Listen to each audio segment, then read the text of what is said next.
thank you for having me. It's a great show, Sure. and I see nothing but bigger things from Monty and DeFaro going forward. Thank you. 2020, it's a coronavirus year, but it's also going to be the year of Monty and DeFaro. I have big expectations for you guys.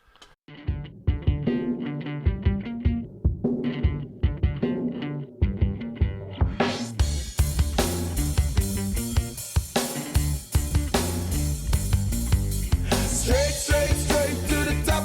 We're living this life, not just dreaming it, we're doing it for real. Straight to the top. Working hard every day just to live out that way.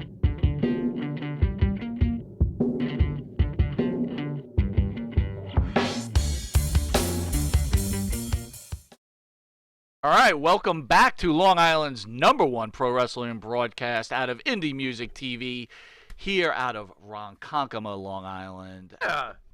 To the right, to my right is the star of the show, Mr. Jimmy Farrow. Jimmy, how are you? Hello once again out there in TV land, back again for another fabulous episode.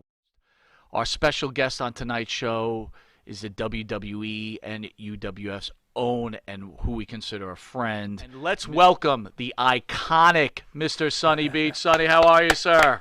Thank you for having me, guys. Monty and DeFaro show. Thank you for Pharaoh. coming on.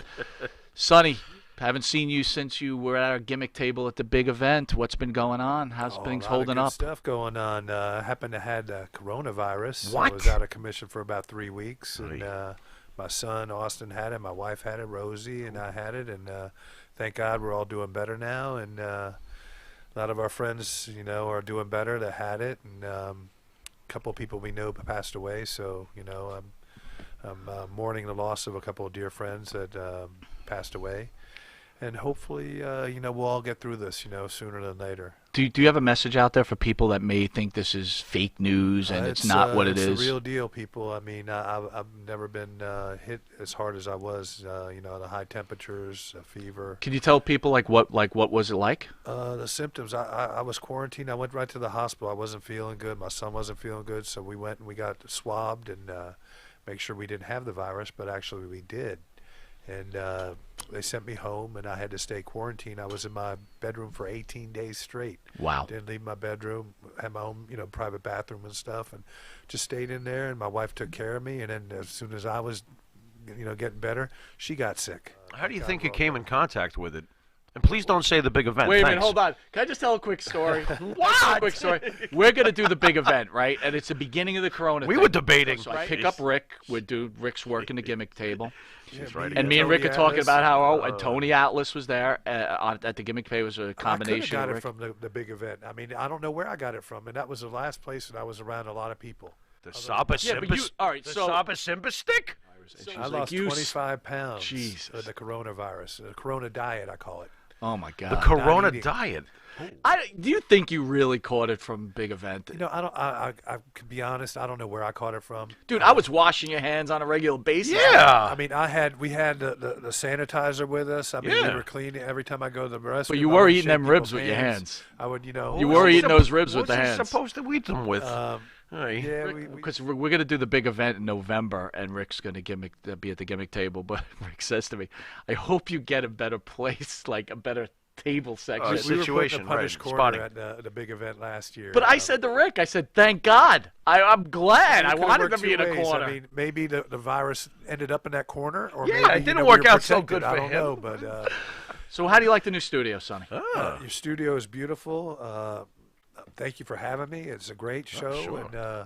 and I see nothing but bigger things from Monty and DeFaro going forward. you. 2020, it's a coronavirus year, but it's also going to be the year of Monty and DeFaro. I have big expectations for you guys. My friend, a few weeks back, Dark Side of the Ring was on. You were one of the main stars. I don't know about a star, but I had a little bit to do You were with it. prominent in it, Nicely for sure. featured. In fact, I was proud. I'm like, that's my boy on TV. That's my boy.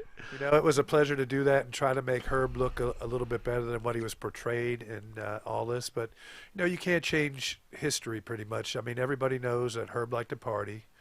And Herb, tried to do the right thing, trying to start his own promotion, which was part of the main thing of the show. And you saw on the show that all the boys that were on the show liked him. Brian Blair. Well, let me Cactus, ask you Mick this. Foley. Let me ask you this question. When do you first meet Herb? One, and then two, I never saw we were talking about this earlier too. I never saw that so many people who never got paid be so happy about it. You know, he treated everybody well. I mean, there wasn't a bad bone in his body. He never really meant to hurt anybody. I mean, yeah, if he didn't have the money to pay, yeah, he tried to jerk the boys around, you know, with the paydays. If he didn't have the money, or maybe the funds weren't getting transferred, or the sponsorship didn't come in, or the TV syndication money didn't come in, there was all. I was on both sides of the fence, so I saw, you know, in the office standpoint, I saw what he was going through in the office standpoint, and I also saw, you know, him negotiating deals.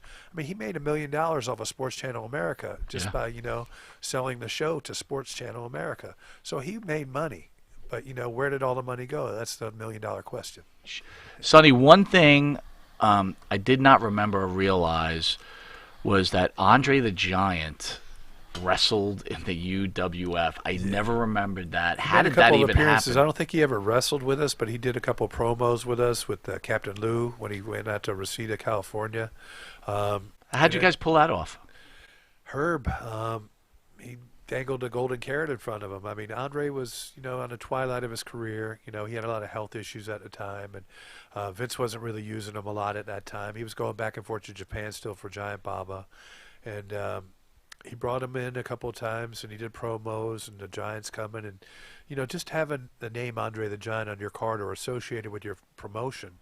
I mean, that was huge back when Herb was starting out. Sports Channel America went crazy for it. How about you? You must have been like, this is going to happen. Like, this is going wow, to work. We got Andre? I said, you got to be kidding me. And Herb goes, yep, we got him. And Herb would talk to me, would run ideas off me. You know, I respected Herb. I guess he respected me, or my opinion. And I got to be, you know, pretty close with Herb. When he moved back to New York, he opened up an office here in New York, right in the Blimpie headquarters, right next to 7 Penn Plaza, right next to the Madison Square Garden. And he was going to, you know, start UWF up again. And he was going to syndicate shows over in Germany and Austria. And he wanted to do shows in Israel and do some overseas tours, Australia. So he was trying to get his shows back out of the tapes he already had in his can from Sports Channel and all that. He was trying to sell those, a Fury Hour and the pay-per-views, Blackjack Brawl, mix-up tapes, Beach Brawl. And try to get more, you know, footage out there, having guys come in and do promos. Captain New was working with us in the office. Johnny Valiant was in the office with myself. And, you know, he has 2 major players that were with Vince, you know, former champions and manager of champions. And, I mean, and he was, you know, really going to try to make it a go. And he was trying to get sponsorship and get syndicated overseas. And it was about to happen when he, you know, he died. How influential, if any at all, because Mr. McMahon character appears a few years later, but how influential was Herb Abrams making himself the owner the center of attraction? I mean, Herb was a fan since growing up. You know, he was a big Bruno fan. Right. Bruno, idolized Bruno growing up. That's why Bruno was with us. Yeah. But Herb wanted to be part of the show. And Herb, whether it was announcing, whether it was ring announcing, whether it was commentating, whether if he had to get in a ring, if he would go up to the ringside and do ringside interviews. You'll see that from the beginning of the UWF with Ludwig Vorgo, the Viking. He got up in Tony Helm's face, and, you know, Tony Helm, you know, was belittling him on camera. He got up in front of the Power Twins a couple of times. He got up in front of me and Steve Wild Thing Ray a couple of times. Got in between us a couple of times, a little pushing and shoving. He got involved. South Carolina, when we were filming down there, he got involved with Colonel Red and a little angle down there, I think with Ivan Koloff. So he would put himself in different situations that he really shouldn't have been in. And we really didn't plan some of them. It just was spontaneous. It just happened. How true is it, his West Coast pitch to Vince McMahon? That was true. He had a meeting with Vince. He went to the offices and they met. But, you know, is this while the UWF is going, or is he not started yet? I think this was right at the infancy of the UWF when it was. So how was he able to starting even out. get in Vince's office then? I don't know. Herb could, Boy. you know, weasel his way in it anywhere. Herb had the gift of gab, and he was likable. That's what people don't understand. He was very likable. He was very charming. He was very funny. He had a great personality. He'd make you laugh. How many episodes would you tape? Like, so you did 26 episodes, you said, for the first Furies, right? We usually would shoot like 13 weeks and get those in the can and stuff, like Sports Channel and stuff. And then if they renew, they'd do another 13 weeks and everything. Now, did they pay you by match, or they paid you for I think the taping? for the season. I think it was you'd have to have a certain amount of tapes in the can, and that's way. And how much would you get paid for that? You know, it would depend on, if he had a contract with you, or he would pay you per diem, per night or per show or whatever. A lot of people didn't have contracts. They would just come in and work for him. And anything went with Herb. You throw some ideas up to him and he would go with it. How often did you find his improv card being pulled, though? Because he did, like, for example, with Steve Roy, take a swing at me. The incident where he said, like, how often did he do that? And did that ever step on some of the toes of the wrestlers who you just said had freedom? Did it ever crisscross? Ever?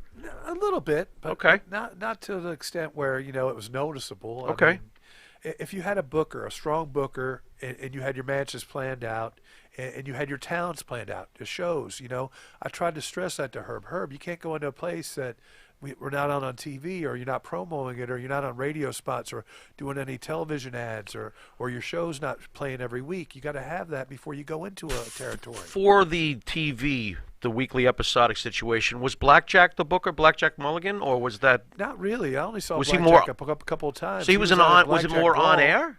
His wasn't role? there a lot. He was only at a handful of shows that we were on. Okay. So, and he didn't really book us. I mean, Herb would book me. Hotel. We would come to New York, and that's where he made his headquarters. He worked out some deal with a Pennsylvania hotel right across from Madison Square Garden. Okay. And we would come in and do TV tapings there. And he would always have it was in their grand ballroom. He'd always have 300, 400, 500 people there, and he always put on decent matches there. Mm-hmm. But matches, we filmed for maybe 5 hours a night, and we'd try to tape as much as we could. We would do interviews all afternoon.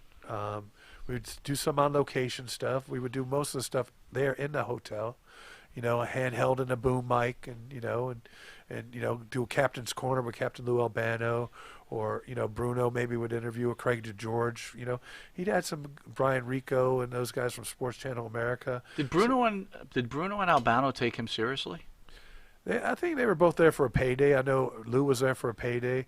I think Bruno would always tell him, you need to do it this way, and he would listen to Bruno. He respected Bruno, and he would listen to him, but Herb did what Herb wanted to do.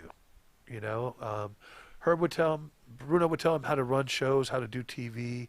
He would try to show him things. And would Herb listen? Sometimes yes, sometimes no. We tried to have structure there, but different guys were coming in every week. Right.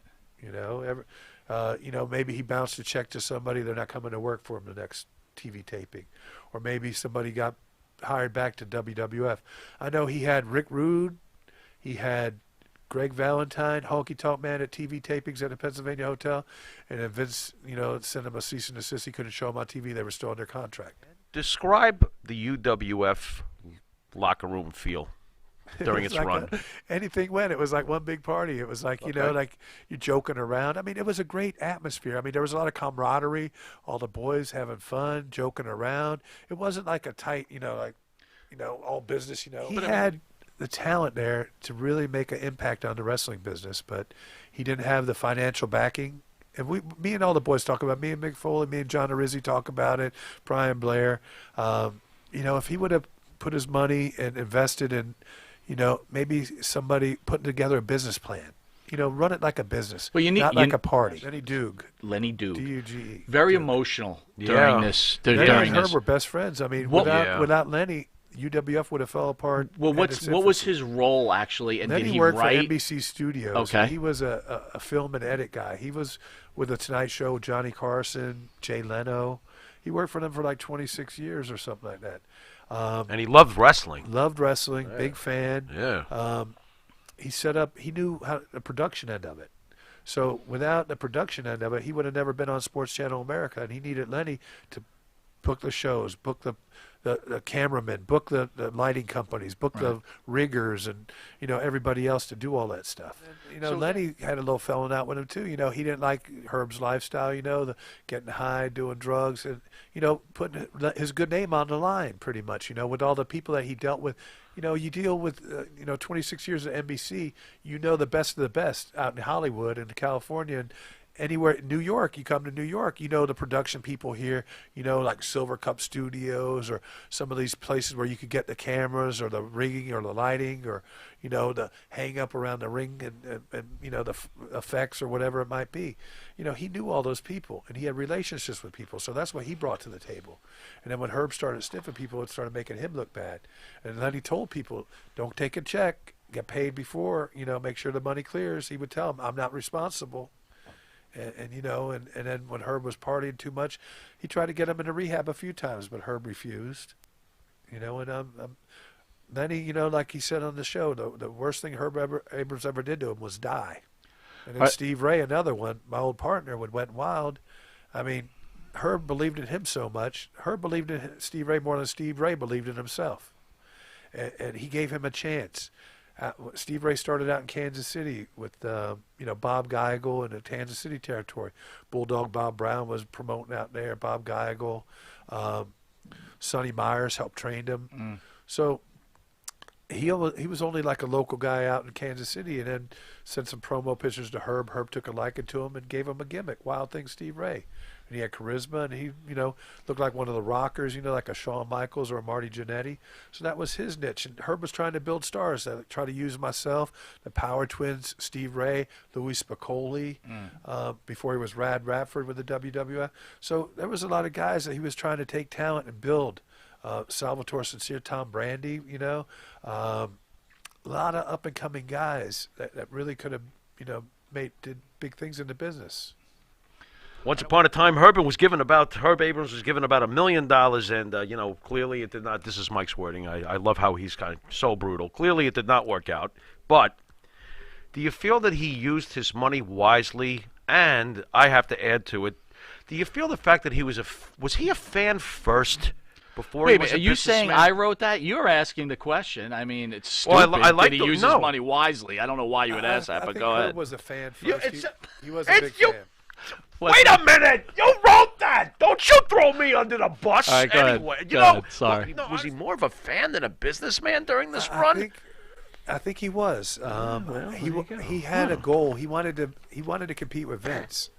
And instead of just doing his own thing, which he should have done, and he should have had a business plan together. This is how I want to do this. He had all the talent. It wasn't a talent that made him bad. He squandered the money somehow, but it was expensive. Production equipment, renting, studios, putting tapes in a can. I mean, paying all the wrestlers. I mean, guys aren't cheap, and like Colonel Red said, there's a markup in New York. Everybody tries to get their best deal out of the promoter. They try to work the promoters. The promoters are trying to work the boys. It's one big work. That's why they call wrestling business a work. Trust me. Was his hatred for Vince McMahon real over the West Coast rejection? And did that play in at all? I think he always respected Vince. Believe it or not, he always wanted to be like a Vince. But did he hate Vince for the rejection? I think he hated him for the rejection. I mean, he took it really personal, which I would have taken it personal too. Yeah. But Vince McMahon already had his empire built. Do you feel that at least he garnered enough respect from Vince McMahon that Vince perhaps paid some attention to him during the history of UWF? Vince wanted to probably find out what type of guy he was. That's why he probably set up a meeting with him, because he goes, here's this upstart guy from California trying to start a promotion. I don't know if it was before he got Andre or after he got Andre to come out and Rosita, but he did have the meeting. I don't know the timeline on the meeting that he did have with him, but after he was rejected, he wanted to go full force after Vince, which he should have just worried about, working with Sports Channel America and putting good quality tapes and shows out there. Because if you would have put a good product out there, you would have got renewed. Your season would have got renewed. They would have ordered more tapes or another season of UWF, more episodes. So that's what you really wanted. Put together some shows, some overseas shows, and then you're making money, on the live house shows. Maybe merchandise. They had the 800 number for a while, 1-800-UWF, whatever. They had that. The Herbie cookies. What? The what? What? Herbie cookies. I wanted to bring Monty and the Pharaoh a little gift for their new studio, so I bought them a few Herbie cookies. You brought us Herbie cookies. You've got That's the Herb Abrams Mr. Electricity cookie. The Mr. Electricity cookie, right? Gonna zoom in on that. Wait a minute. Where's the yellow boots? They're coming. They're coming. They're coming. Okay. Then you've got Herb with Bruno, I think, right? That's them commentating. Yeah. It's one of the most awesome is iconic duos in wrestling history right there. And then you've got the boots. That's Herb the boots. UWF yellow boots that he wore. The UWF belt Herbie cookie. When he was making himself the star, Right. did what were the wrestlers' reactions? Did anybody did you guys talk amongst each other and go, We what is he did. doing? A lot of Or boys did were anyone like, try to we stop thought him? this was Or a wrestling show, not a comedy show. Guys. Some of the old like Bruno would get upset. Captain Lou, John Tolis. I Tolis bet. was rip him. He would curse at Herb. What the hell are you doing? This is wrestling. We're here to wrestle. We're not here to watch your bull. And some of the guys would get really offended by it. Was Herb Abrams ahead of his time? I think he was to a certain degree. Wow. I think I feel he was too. I think some of the stuff that Vince was doing, Herb Yeah. did it before him. Mm-hmm. But Vince always wanted to be a wrestler. But his father didn't let him. His father made him be a commentator first. All those years when he was doing the commentary, and then Vince started working out, and then Vince started getting huge. And then Vince started going in the ring. And then his son Shane was in the ring. And then his daughter Stephanie was in the ring. And then his wife even was in the ring. So, the whole family. And he put his time in Vince, and he could do whatever he wants. If anybody could get in the ring, it should be the McMahons. Mm-hmm. Mm-hmm. They paid their time. They paid their dues. They made wrestling what it is today. And I take my hat off to them. Like Vince McMahon or not, you got to respect him. Herb Abrams seemed like he wanted to be one of the boys more than he wanted to be a business owner, and that might have been a demise of UF. Well, you see UWF. the yellow boots. He wanted to be one of all the boys used to wear cowboy boots out. You see Hogan with his boots and the jeans, and and Yeah. everybody, Jake the Snake. I mean, everybody had cowboy boots at the time. Back in the late '80s, mid '80s, early '90s, Dusty, Magnum TA. Everybody wearing boots. Herb got his own custom-made yellow ostrich, boots, and he had UWF put on him for Blackjack Brawl, and then he had the yellow blazer, and Yeah. he made himself, into a character, and it is what it is, and Herb wanted to be somebody, and he became somebody. He did. Maybe not in this lifetime, when he was alive, but in his death, look, It's been growing ever since. Dark Side of the Ring. He's like a cult hero. Right. He was always good to me and my family. He was good to a lot of the boys. Gave them first-class accommodations. We weren't staying at the Motel 6s. We were staying at the Hiltons or the Hyatts or, the nice hotels. MGM Grand, you have your own suite. We weren't down in the, Howard Johnson's or, nothing wrong with Howard Johnson's or any of these hotels. I stayed at them all, in my lifetime. But he would have us in our own rooms when guys would be sharing rooms. Everybody would have their own room. Everybody would have transportation to the arena and back, with limo transportation, a town car, a bus, maybe a shuttle bus. He made sure everybody was taken care of. And you could ask any one of the boys that. Sometimes their checks would bounce. Sometimes the boys had more hindsight, and they would go to the check cashing place like myself at Blackjack Brawl and cash my check before I came back to New York from Las Vegas. And I got paid. A lot of guys did get paid. The Power Twins got paid because they knew where the check cashing was. A couple other boys got paid out there. So, the smart guys, and he took care of guys. It might have taken him a while, but one way or the other, he would take care of the boys. Well, I wanted to ask you, we both grew up watching Vince McMahon as an announcer originally, and his partner back in those days was Bruno Sammartino. Right. I noticed when I watched the UWF, Bruno, of course, being the color commentator, he seems so much more relaxed. Was Bruno happy at UWF, and how much interaction did you have with Bruno in general at the tapings? I think he was happy. I think Bruno was trying to give back at that time to, help out, help a new promotion start out. And at that time, him and Vince had a little bit of a falling out, with the steroids and stuff with the, the industry and with, I don't know if, his son David had anything to do with it, but I think, Bruno always wanted his son David to follow in his footsteps, and maybe he didn't want him to follow in his footsteps, but David wanted to. And As a wrestler, who did you want headlining the card because you knew you were going to draw bigger money? UWF or WWF? Both. When I was with Vince, it was always a Hogan card. You were always guaranteed a sellout with Hogan, Macho Man, Ultimate Warrior, Andre. So those are the guys. Those four guys drew a lot of money. Now, if it was an Abrams card, you wanted Dr. Death, Steve Williams, maybe Bam Bam Bigelow, some of the legends, maybe Ivan Koloff or Bob Backlund when they were, on the cards. When Sid came in, Danny Spivey. There was a lot of guys like that. Even, Warlord Barbarian, back when Demolition was on top, even Bret Hart and Neidhart, and Bulldogs, there was always like a B, and C card when I was with Vince.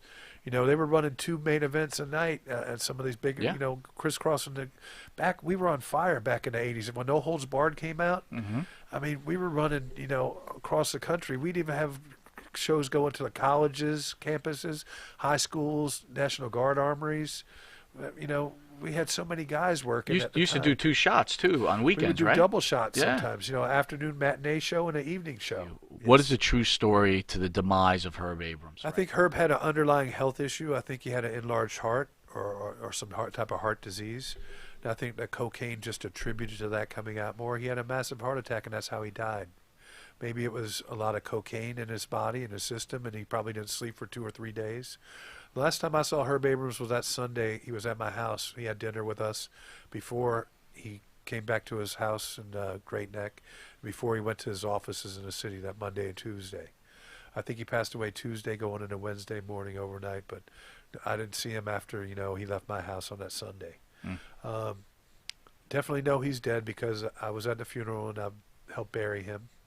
So I was one of the pallbearers, and I definitely went out to the cemetery and with his family and went back to their house and sat Shiva and stuff with his family. And, he's definitely not alive. He's definitely not an informant. He's definitely not, out there, because he definitely would have surfaced some way, somehow. The real story about Herb Abrams, my story, Rick Allen's story, Sonny Beach story, he always treated me good, with respect, treated my family well, treated most of the boys well. A couple guys didn't get paid here and there. Maybe some of the girls didn't get paid here and there. But was he a mean-spirited person? No. He didn't have a mean bone in his body. Was he a fun guy to be around? Yes. Did the drugs and alcohol maybe contribute to his demise and his business and the way he ran things? Yes. But Herb Abrams was a good guy. He was my friend.